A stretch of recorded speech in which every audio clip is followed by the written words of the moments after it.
ბათუმში აჭარის მთავრობის ხტომა გაიმართა. აჭარის მთავრობის თავმჯდომარემ მომავალ წლის ბიუჯეტის პროექტზე ისაუბრა. მისი თქმით, 2025 წლის ბიუჯეტი 850 მილიონ ლარს გადააჭარბებს. თორნიკე რიჟვაძემ ბიუჯეტის პრიორიტეტებზე ისაუბრა. მისი თქმით, დაიწყება ოცნების ქალაქის მშენებლობის ახალი ეტაპი და აშენდება 1100 ბინა.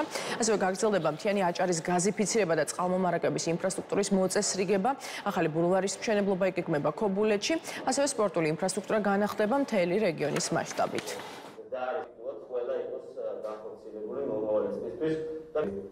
აჭარის ავტონომიური რესპუბლიკის 2025 წლის ბიუჯეტით დაგეგმილი სოციალური და ინფრასტრუქტურული პროექტები, რომელიც მორგებულია, გათვლილია აჭარის თითოეული მაცხოვრებლის საჭიროებებზე, მათ კეთილდღეობაზე და თამამად შემიძლია ვთქვა, რომ ზუსტად ამ მიზნით და ამ სულისკვეთებით ხელმძღვანელობით აქამდე და დარწმუნებული ვარ 26 ოქტომბრის გამარჯვების შემდეგ ახალი შემართებით კიდევ უფრო მეტი ენერგიით გავაგრძელებთ ამ მნიშვნელოვანი საქმეების კეთებას. უკვე გამოქვეყნდა ევთო ოდირის შუალედური დასკვნა, რომლის მიხედვითაც დადებითად არის შეფასებული წინასაარჩევნო გარემო მთლიანად ქვეყანაში და ასევე რეგიონში.